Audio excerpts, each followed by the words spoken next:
Berikutnya, Presiden Indonesia Prabowo Subianto telah mengarahkan Danantara serta Menteri Kewangan Purbaya Yudi Sadewa untuk mencari rumusan terbaik bagi menyelesaikan hutang projek kereta api laju Jakarta-Bandung dikenali sebagai WUSH dengan China. Waduh, sudah sampai aja nih berita utang negara kita ke negeri jiran. Mafia di balik proyek kereta cepat. Siapa yang main di balik utang triliunan? Yo, balik lagi di trendingdunia.com. Gue tahu kalian udah nungguin topik ini dari kemarin-kemarin. Jadi langsung aja, kita mulai karena ini bakal panjang dan panas.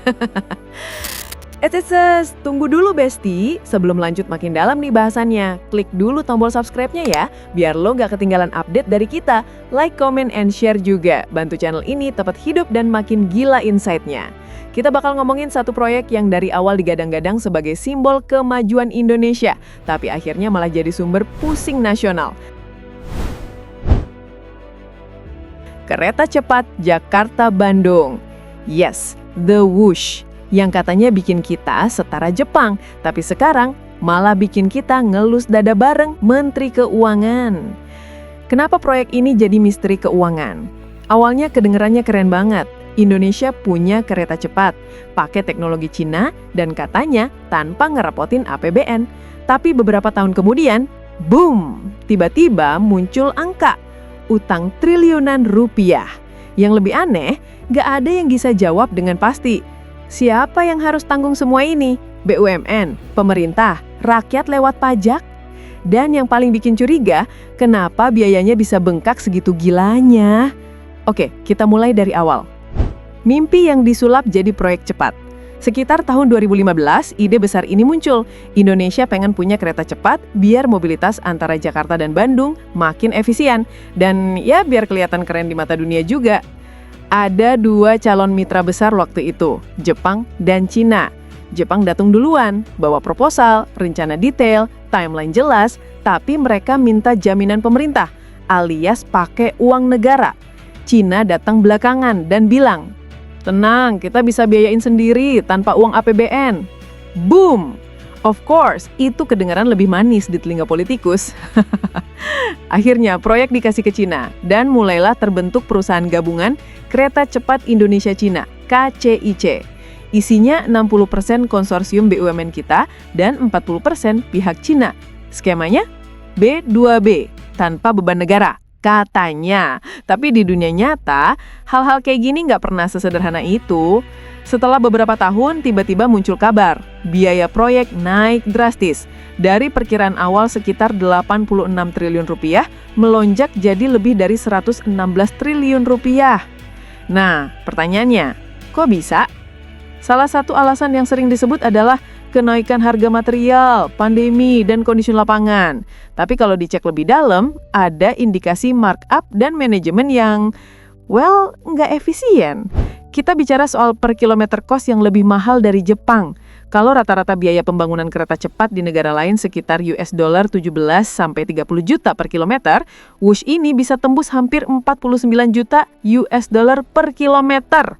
Beda hampir 2 kali lipat. Dan di titik ini, para ekonom mulai bertanya-tanya, ini beneran kenaikan biaya atau ada sesuatu yang lebih gelap di dalamnya? Istilah mafia proyek bukan hal baru di Indonesia.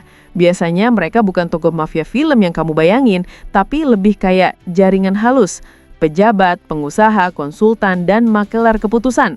Dalam kasus kereta cepat ini, banyak pengamat bilang ada tanda-tanda pola lama. Proyek super ambisius, timeline dikebut.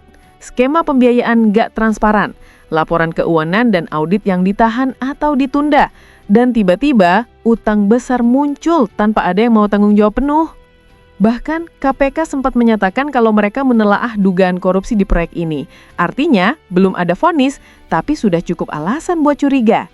Lucunya, di tengah semua drama ini, muncul berita baru.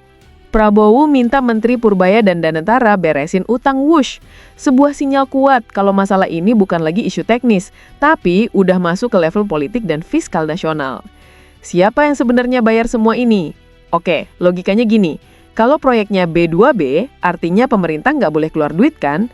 Tapi dalam praktiknya, BUMN kita yang notabene dibiayai dari modal negara jadi penanggung utang. Dan disinilah garisnya mulai kabur.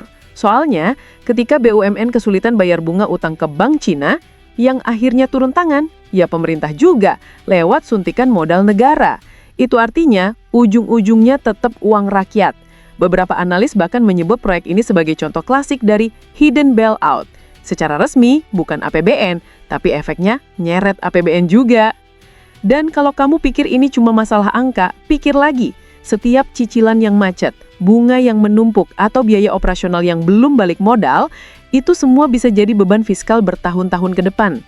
Ketika Prabowo mulai bicara tentang bereskan utang kereta cepat, itu bukan cuma soal ekonomi, tapi soal trust. Banyak orang menilai ini sebagai sinyal pemerintah baru mau bersih-bersih proyek warisan lama, termasuk siapa aja yang dulu dapat untung dari lonjakan biaya itu. Menteri Keuangan sendiri udah ngasih pesan halus. APBN nggak boleh dipakai buat nutup lubang yang bukan tanggung jawabnya. Tapi realitanya, utang ini nggak bisa dihapus begitu aja. Harus dibayar, direstrukturisasi, atau dinegosiasi ulang sama pihak China Development Bank. Dan disinilah permainan politik, ekonomi, dan diplomasi bercampur jadi satu. Di atas kertas semua terlihat rapi. Ada laporan keuangan, proyeksi penumpang, hingga rencana pengembalian modal. Tapi kalau kamu bongkar lebih dalam, ada anomali angka yang bikin kening berkerut. Misalnya, jumlah penumpang yang ditargetkan supaya proyek ini balik modal. Hitungannya, butuh sekitar 31.000 sampai 35.000 penumpang per hari supaya bisa menutupi biaya operasional dan cicilan utang. Kenyataannya, data terakhir menunjukkan rata-rata masih di bawah paronya. Itu artinya cash flow-nya nggak sehat. Dan kalau cash flow-nya minus terus, satu-satunya cara bertahan adalah ya utang lagi. Beberapa analis keuangan bahkan menyebut proyek ini sedang dalam fase financial illusion. Kelihatan hidup tapi disubsidi terus di belakang layar. Ada juga dugaan bahwa sebagian dana pinjaman awal digunakan bukan hanya untuk pembangunan rel, tapi juga untuk biaya non-produktif seperti perizinan, kompensasi lahan yang membengkak, atau bahkan markup vendor. Semua masih dugaan, tapi polanya sudah sering muncul di proyek-proyek besar sebelumnya. Dan ketika angka-angka mulai kabur, satu hal pasti, yang paling diuntungkan bukan negara, tapi mereka yang sempat berdiri di jalur uangnya. Masalah utama dari proyek semacam ini bukan cuma uangnya, tapi juga egonya. Setiap pemerintahan pengen punya legacy, warisan monumental yang bisa dipamerkan di pidato akhir jabatan. Dan proyek seperti kereta cepat ini, ya tampak perfect buat itu. Masalahnya, ketika proyek udah jadikan simbol politik, semua kritik langsung dianggap serangan pribadi. Padahal di balik itu, banyak teknisi dan ekonom yang udah ngasih peringatan sejak awal. Ini perhitungannya nggak masuk akal, Pak. Revenue-nya nggak akan nutup bunga. Tapi suara mereka tenggelam oleh semangat. Kita bisa kok, masa negara lain bisa, kita enggak. Ego itu mahal, karena begitu proyek udah jalan, nggak ada lagi opsi mundur. Yang ada cuma dua pilihan. Terus bakar uang atau ngaku gagal di depan publik. Dan di situ, kepentingan ekonomi berubah jadi panggung politik.